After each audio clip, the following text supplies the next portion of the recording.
Alright, and we are live. Welcome back to my YouTube channel, and this is the Pokemon Mystery Dungeon Explores the Sky IQ tier list maker, and this is going to feature IQ skills and IQ groups as well as what I think of them. So this is going to be a follow-up video to last time's starter tier list maker, and you can use this as a guide to see where your starter places in terms of their IQ skill groups and see how that affects your opinions as well as your decisions to choose them at the beginning or end of the game. So right away we have S tier, A tier, B tier, C tier, and D tier, same thing as last time, and we have IQ groups A, B, C, D all the way through J.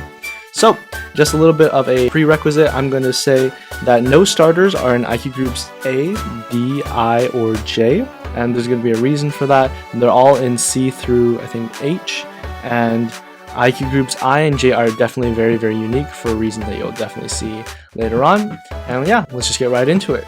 So we have IQ group A. Now I'm going to be explaining this really briefly about this format. This is on Bulbapedia. We have the IQ group right here. We have the skills, the names of the skills. We have when they are learned. All these base skills mean that they come with whatever starter or Pokemon that you choose that has this IQ group. And these when learned, these things, what they stand for is your IQ level.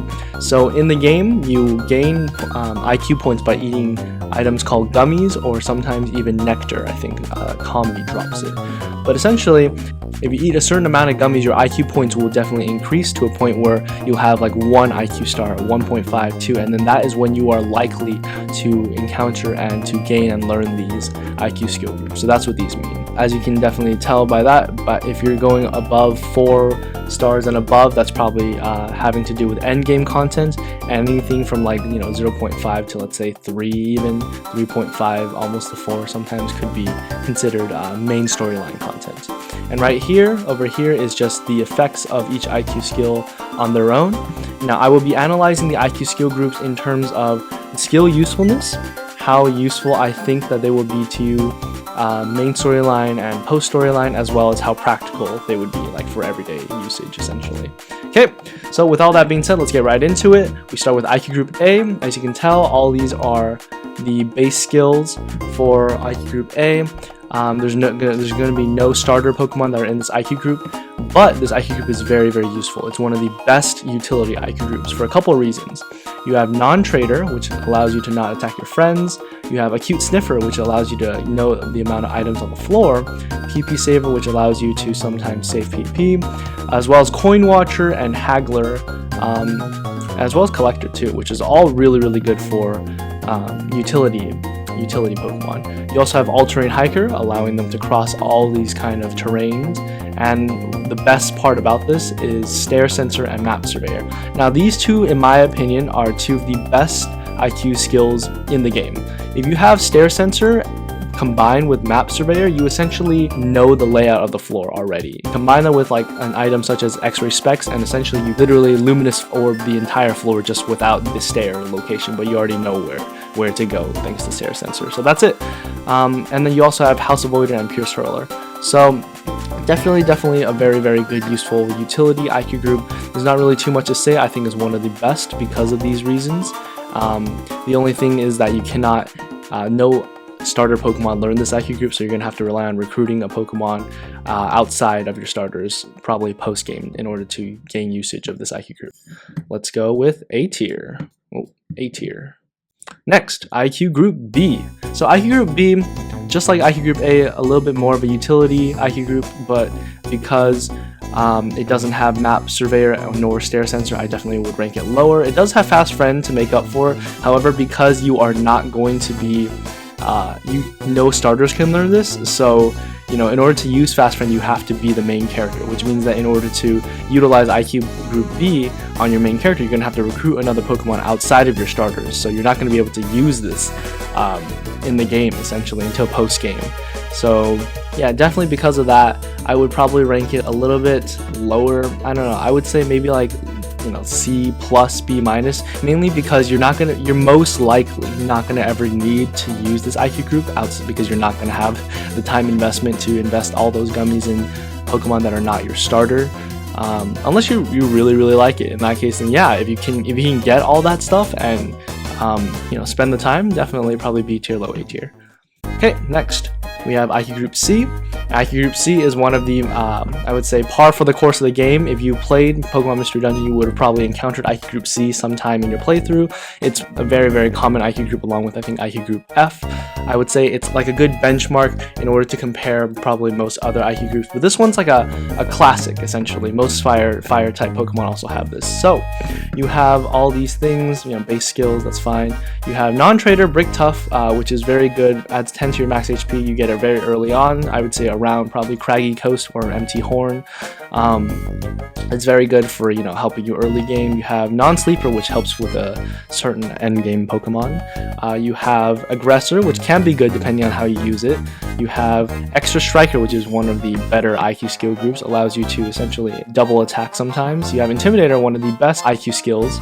And you have Pierce Hurler. Now, I'm going to mention this once in this video, but I think Pierce Hurler is really, really good. I think it deserves a lot more credit than people give it, mainly because it's not just something that you can, throw an Iron Thorn and just, hits your opponent from far away or through walls. You can use this in a lot more creative ways. So if you have, Map Surveyor, Stare Sensor, plus X-Ray Specs, you can essentially snipe Pokemon from afar. So that's really good, but also you can use this skill to help boost your own team in certain ways that you probably wouldn't think of, such as throwing Joy Seeds, proteins, gummies, golden seeds at your own teammates, and be able to boost up to 3 Pokemon all at once just because of this one skill.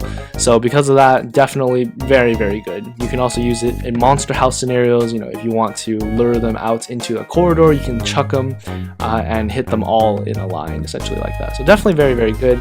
IQ Group C, I would say, would probably be in B tier. I would say maybe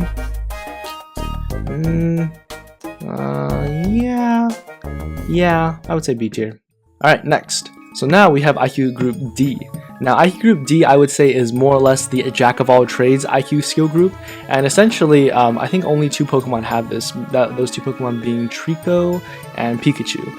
Now, the reason why I say that this is a jack of all trades IQ skill group is because it has a little bit of everything, but nothing combines with other IQ skill groups in this group to really, really make it a formidable force, unlike other IQ groups in general. So, for instance, it has a couple of self-utility IQ skills. It has a couple of, you got Sharpshooter, you got Counter Hitter, so a couple of like offensive ones, a couple of defensive ones in Critical Dodger, a couple of exploratory ones like Stare Sensor. You got Extra Striker, which is really good. However, you also have Quick Striker, so essentially renders Extra Striker useless if you can always do 2 attacks in one turn. Quick Striker is essentially the superior version of Extra Striker.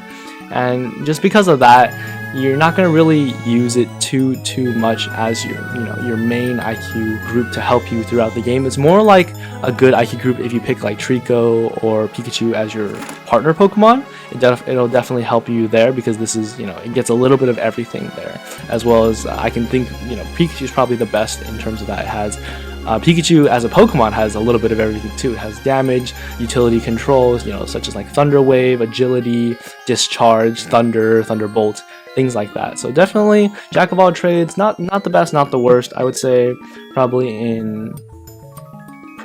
here, yeah, probably here, probably in C tier. Now, IQ Group E. Now, IQ Group E is the most defensive IQ group in general, and is reserved for, I think, a couple of starter Pokemon such as Feraligatr, Blastoise, Torterra, and Donphan. And, it almost goes with their image, right? Like, big, slow, scary defenders, essentially. And a couple of key points for this IQ group would be, you have Non-Trader, Bodyguard, Brick Tough, which is very good early game. You have Wary Fighter, Wise Healer, Defender, Deep Breather. And its best abilities, which is like, Intimidator, Short Hit Attacker, would come, way later in the game. And the thing about this is that I would normally rate this pretty high, because, it's really good to just have variety, and, have like a tank IQ group would be, pretty cool. However, in this game, because you can raise all of your stats to the max, and you get much more powerful essentially in post game, you're going to find a lot more TMs, a lot more items, a lot more power drinks, a lot more IQ skill groups. Because of that, you're not going to find yourself dying quite as much, I would say. All the way up to like probably the last boss fight, you probably won't die, starting from the beginning of post game. So because of that, I would say the value of IQ Group E actually goes down as time goes on as you go through the game.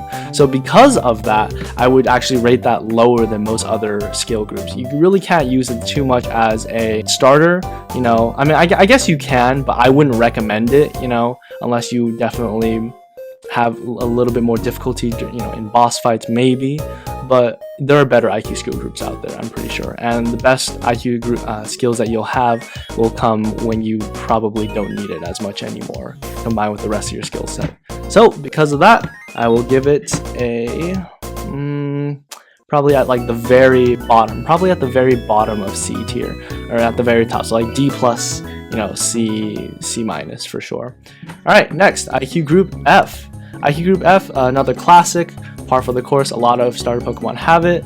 Let's see, we got the base skills. We got Non-Trader, PP Saver, Self-Cure, very good. Gap Prober, Very Fighter, very good. You got All-Terrain Hiker, which is a very good one, as well as Stare Sensor, as well as Pierce Hurler. No Charger is slightly useful for very, you know, gimpy scenarios. You're not going to use it too much because you're gonna, you know, waste a lot of max elixirs that way. But main things about this IQ group is All-Terrain Hiker and Stare Sensor and Pierce Hurler, I would say. A lot of them you get post, you know, probably post game, but it's definitely an exploratory IQ skill group. You can definitely use this post game. I would say not bad, definitely not bad.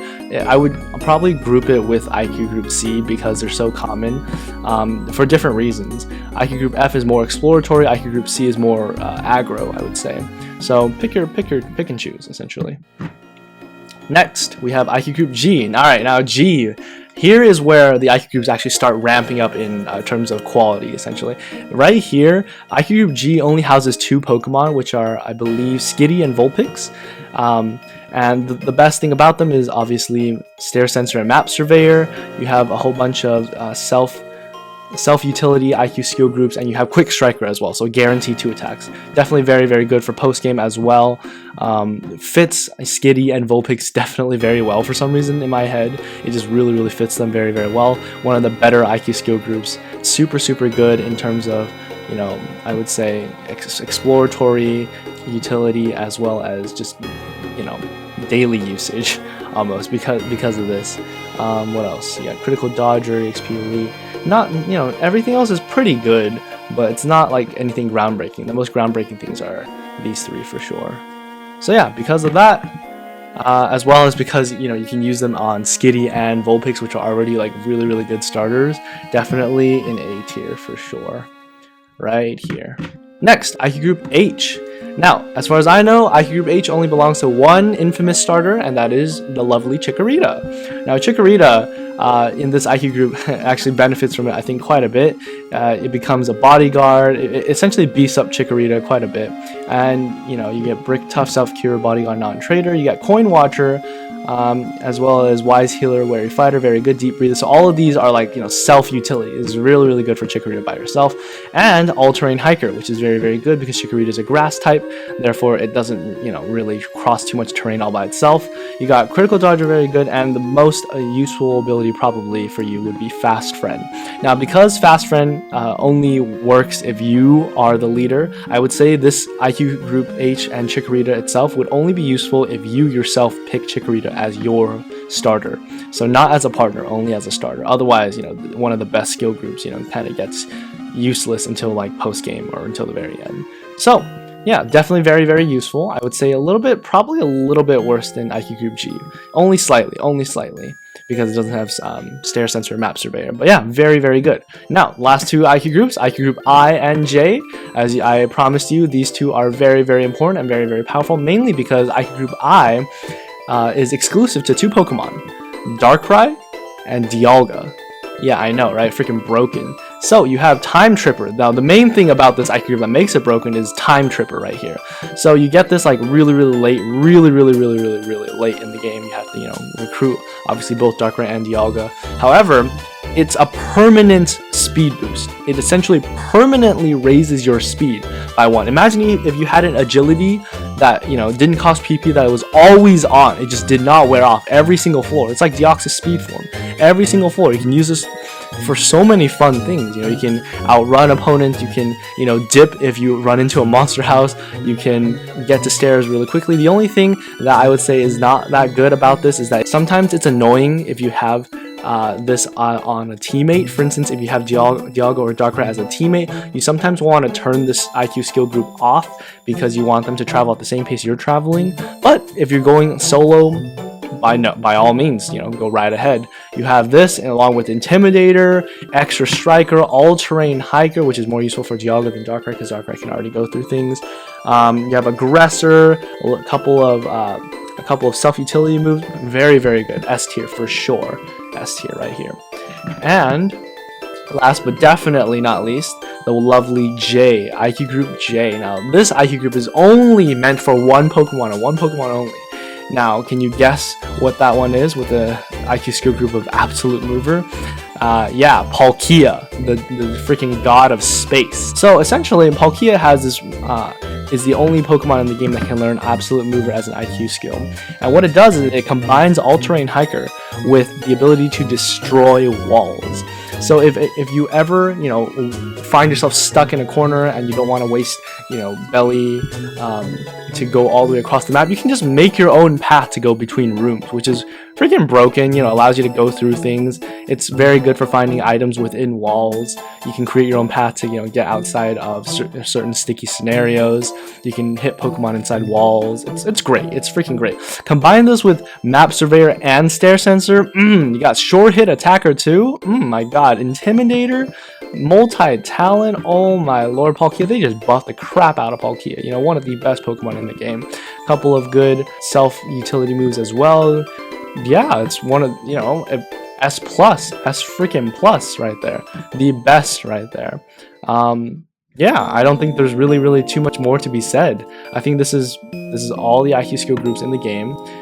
Like I said one more time, groups A, B, I, and J are not available for starters, but everything else is, of which G and H are the best in my opinion. So yeah, there you go. Those are my thoughts on the Pokemon Mystery Dungeon Explorers of Sky IQ groups, and I really hope you enjoyed. Leave a comment down below. Just definitely let me know if you agree, if you disagree. Yeah, I'll see you guys next video. Bye!